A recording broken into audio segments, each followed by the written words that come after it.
Jelaskan gimana cara main One Piece TCG. Let's go. Thank you so much for this. Sebelum kita mulai, gue mau disclaimer dulu. Yeah. Gue bukan yang paling jago, gue bukan yang paling ngerti. Yang pasti lebih jago dan lebih ngerti daripada Chandra ya. Itu fix. Itu fix. Tapi di Indonesia banyak pemain pro dan banyak pemain hebat. Tapi di sini gue pingin yang penting. Kalau bilang pemain pro TCG lebih culun dari gue tadi pas sebelum. Gak pernah ngomong ini emang. Jadi we have fun dan gue pingin lu main dan kita akan coba main dengan starter deck. Jadi pertama gue jelasin dulu konsep ya. Jadi di One Piece ini ada deck-deck yang seperti tahu deck meta atau deck yang kompetitif. Nah deck kompetitif ini contoh misalkan salah satunya walaupun gak terlalu kompetitif sekarang karena OP14 baru keluar, tapi misalkan tuh di spoiler alert ini lu di mana di One Piece. Gue takutnya gue keluarin kartu lu kena spoiler. Gak apa-apa, gue udah kena spoiler dari orang banyak. Di contoh misalkan misalkan gue pakai ini deck Jinbei. Deck biru Jinbei. Ini bahasa Jepang ya. Nah di deck meta ini menurut gue tidak terlalu intuitif untuk main permulaan.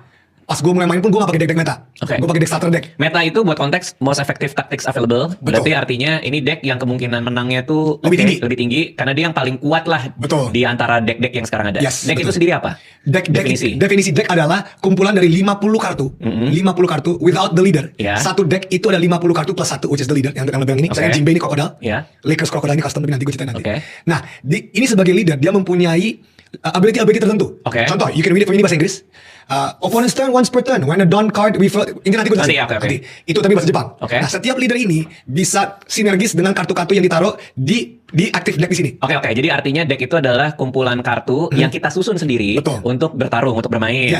Dan setiap kartu itu dikepalai oleh seorang leader dan sebuah kartu lain mensupport leader itu untuk bermain. Dan ada di setiap deck hanya boleh ada maksimal 4 dari satu kartu. Ini membedakan antara Pokemon dan mungkin MTG juga ya. Pokemon kayaknya juga maksimal segitu deh. Ya, gue gak tahu kartu lain tapi jadi ini bukan single card game yang hanya boleh satu kartu doang. Jadi contoh misalkan ada kartu harus 4 atau maksimal 4? Maksimal 4. Jadi boleh satu. Jadi contoh ada kartu Okamawe, ini kartu favorit gue di deck Crocodile misalkan. Lu maksimal hanya boleh ada 4 kartu ini minimal satu. Nah, sebelum kita mulai main ada 6 warna. 6 color scheme. Biru, merah, hijau, hitam, kuning, ungu. Lo boleh gak sih ngurut ngomongnya? Merah. Sangat random lo. Merah, hijau, biru, ungu, hitam, kuning. Gue bawa pas nih 6-6-nya. Ini 6 gila. Di setiap leader bisa monocolor leader. Kayak ini cuma biru. Betul. Bisa double color leader. Ini ungu dan kuning. Lakers Croc custom. Karena gue fans Lakers purple and gold. Gue bikin custom sendiri purple and gold Lakers Crocodile. Ini dia. Lo mau pamer terus apa gimana? Terima kasih banyak. Karena Chandra Leo tidak punya ini. Jadi itu. Nah, ketika lu punya monocolor leader, semua kartu lu hanya boleh kartu biru. Jadi contoh misalkan ini salah deck. Jadi Jinbei itu hanya boleh disupport sama apapun color biru. Di keseluruhan deck itu hanya boleh warna biru karena si leadernya hanya biru doang. Betul.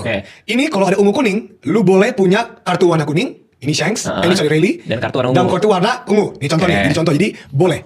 But the same rule still applies. Hanya boleh maksimalnya 4 ini. Jadi that's a basic first.